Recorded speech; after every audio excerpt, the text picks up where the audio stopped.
Hello and welcome to the in-news series of Drishti IAS. I am Pooja Divedi, and in this segment today we are going to discuss all about the coastal security of India.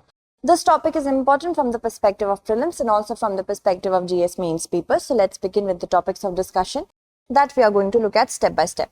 First of all, we will talk about the news. Then we will discuss about National Maritime Security Coordinator, all about it. We will also discuss about coastal security and the government initiatives to ensure coastal security. We will also discuss about India's Act East policy, the SagarMala project, and also in addition to that, the Deep Ocean mission. We will discuss about the challenges, the way forward in respect to coastal security, and in the last of the segment, I am going to ask you a mains-based question for answer writing practice. So let's begin with why is it in the news. So after 2 decades of the recommendations made by the Kargil group of ministers, the Union Cabinet has finally decided to appoint a National Maritime Security Coordinator to interface between the civilian and as well as maritime security. So let's find about it more by going through it step by step. Let's talk about the National Maritime Security Coordinator. As the name suggests, it is going to coordinate between different agencies and report to the government about the coastal security. Let's find out that the Maritime Security Coordinator will work under the National Security Advisor and be the principal advisor to the government on maritime security domain. A serving or recently retired Vice Admiral of the Indian Navy is likely to be appointed to be in the role, and the significance of it that the appointment of the National Maritime Security Coordinator will fill the need of the hour as the Navy, Coast Guard and state maritime boards, they work in very constricted and restricted silos. They work in themselves within their own group only without any coordination, and that is why this person is going to be a chain of a proper hub, and with the help of this hub, all the coordination is going to take place. And because of them working in restriction, they have overlapping jurisdiction as well, and that is why they are constantly at odds or war with one another, and because of that the efficiency is hampered. So if we talk about the appointment of the National Maritime Security Coordinator, it is because of if we talk about the background of it, it was in the 2008 when the 26/11 attacks, Mumbai terror attacks took place, and the coastal security was unable to thwart the intrusion of the gunmen from Pakistan, Lashkar-e-Taiba. So that is why then it was decided that we needed a National Maritime Security Coordinator in order to ensure proper coordination between different agencies, and that is to ensure the security in the coastal region because India has a huge coastline. Let's talk about the coastline. So if we talk about the NMSC only, the creation of the post of NMSC is a part of Prime Minister's Act East policy vision. It also includes SAGAR, that is Security and Growth for All in the region, the Deep Ocean mission, and SagarMala project, and that is to make India's 12 major ports world class to upgrade the infrastructure. Okay, so if we talk about the coastline now, if we talk about how long is it? 7,516 kilometer long. India has a coastline this long. That also includes 5,422 kilometers of coastline on the maritime and 2,094 kilometers on the islands belonging to 9 states and 4 union territories. And many people who live in the region depend upon the coastline. The coastal regions, the coastal community depends on it for their livelihood. Also, 90% of the country's trade, of India's trade, takes place with the help of this region, the coastal region. It spans across approximately 3,300 coastal villages and 1,300 islands. 12 major and 200 minor ports actually ornament our coastline. So as you can see, India's coastline is so huge, we need to protect it, ensure efficiency in the coordination between different agencies in order to have a proper security system and not repeat what happened in the 26/11 Mumbai terror attacks in the year 2008. Let's move on and talk about the domains of the coastal security. If we talk about coastal security, you can see that in this graph we have 3 regions. The first region comes under the Marine Police Force up to 12 nautical miles from the shore. After that, they have a jurisdiction of Indian Coast Guard 12 to 200 nautical miles. And after that, we have the Indian Navy that is beyond 200 nautical miles.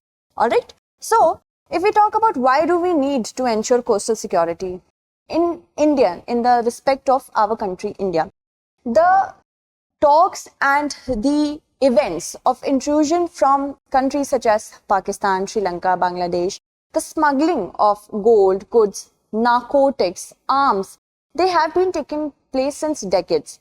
And it is the need of the hour because as right now, if we talk about, China has a huge sea-based propaganda, sea-based security propaganda that it wants to ensure in the Indian Ocean region. It wants to intrude into the Indian Ocean region with the help of Africa, Pakistan and Myanmar. So that is why right now India needs to ensure that proper security chains are developed in the regions of Indian Ocean, not only Indian Ocean but Indo-Pacific region as well, because as you can see that this is also a part of India's Act East policy. So first vulnerability is that maritime terrorism, such as hijacking, attacking and sinking ships, taking hostages, sabotaging pipelines and attacking cities and strategic installations like naval bases and petrochemical storage.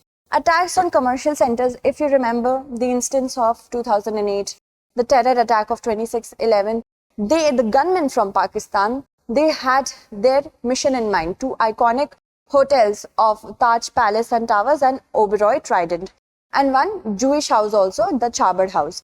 So you can see that they already had in mind what kind of attack they are going to do, what kind of message they are going to send to the world if they are looking for investment in the commercial city of Mumbai.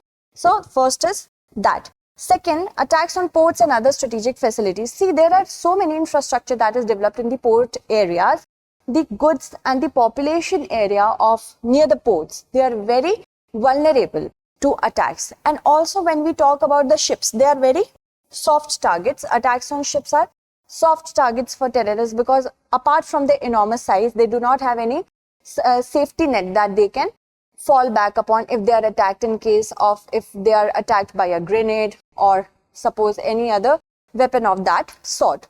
Also, piracy and armed robbery. Of course, piracy and armed robbery, smuggling of narcotics, goods, weapons and even counterfeit money. All these things are taking place in the coastal regions of India. Also, smuggling and trafficking, apart from that, infiltration, illegal migration and refugee influx. If we talk about proximate areas of Pakistan such as the creek in Gujarat, this is very conducive to infiltration from Pakistan. Also, if we talk about the Bangladeshi immigrants, if we talk about the immigrants from Sri Lanka, they move towards more stable regions such as India because of the political turmoil that is taking place in their own country. So, second one, this is also a vulnerability that we need to keep in mind. Safety of fishermen. Many a times it happens that a fisherman of one particular country goes into the sea jurisdiction of some other country, and because of that, lots of vulnerabilities also open. And it also raises security concerns at the national level. Now, if we talk about government initiatives, there are certain initiatives that government has taken in order to ensure security in such regions. First is the National Committee for Strengthening Maritime and Coastal Security, which is headed by the Cabinet Secretary. Keep that in mind. It is headed by the Cabinet Secretary. And this person, the Cabinet Secretary, ensures that proper coordination is taking place among different agencies when we talk about ensuring security and safety in the coastal region. Indian Coast Guards, of course, the coastal security, if we talk about Indian Coast Guards, they are an institution, they are a proper institution when we talk about having to ensure security in the island region, offshore terminals, taking care of the fishermen. So these people, the Indian Coast Guard, the personnel of the Indian Coast Guards are aware of that they have this job. Coastal security measures post Kargil war, if we talk about. So Kargil Review Committee constituted to study the circumstances that led to the war that has recommended several coastal security measures like specialized marine police, strengthening of the Indian Coastal Guard and creating fishermen watch groups, installing vessel traffic management systems in major ports, setting up joint operation centers, creating an apex body for the management of maritime affairs. Coastal security architecture, if we talk about the post-26/11 Mumbai attacks, the existing multi-layered arrangements have been further strengthened, and other initiatives like National Investigation Agency was also set up in 2009 to deal with terrorist offences.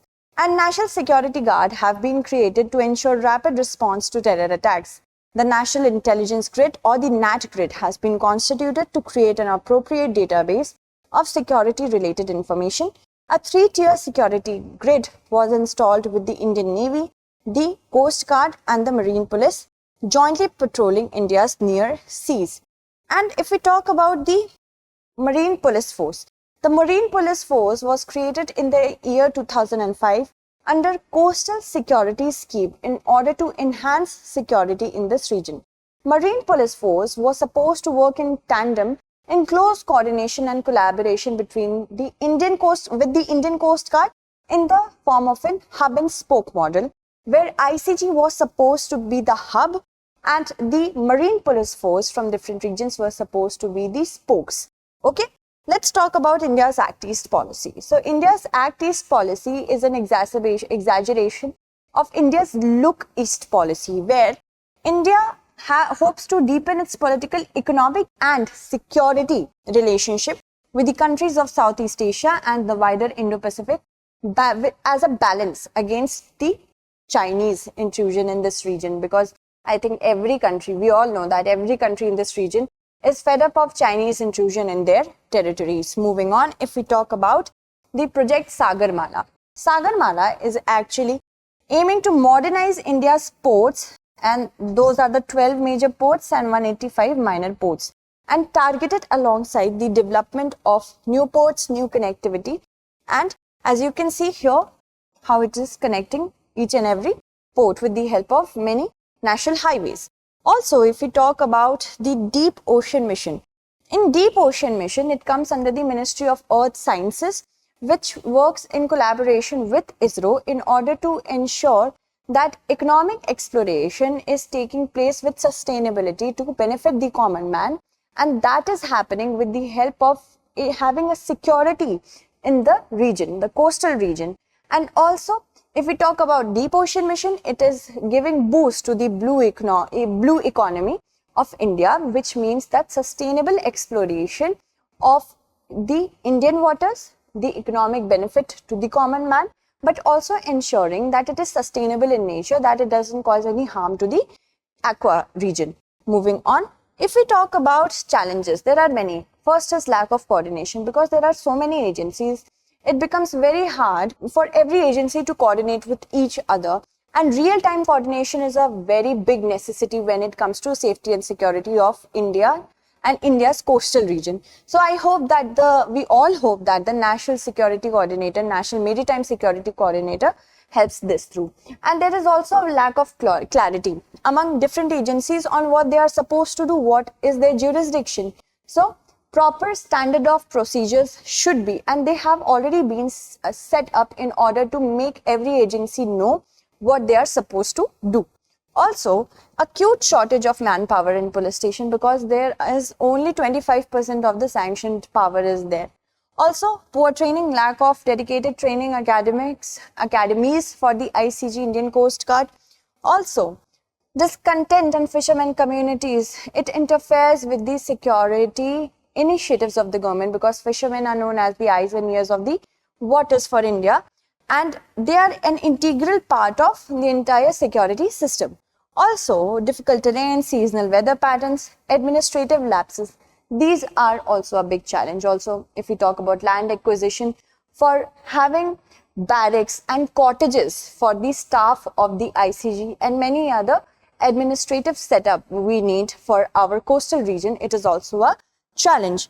Moving on, if we talk about the way forward, the first way forward is surveillance and interagency coordination. This is the biggest one, because beyond expediting the installation of coastal radar chains and AIS stations and ensuring broad access to information, the authorities must ensure that mandatory fitment of AIS on power-driven vessels with length more than 10 meters, stronger involvement of a coastal police, stronger involvement of a coastal police in the littoral area, and in very close coordination with the hierarchy.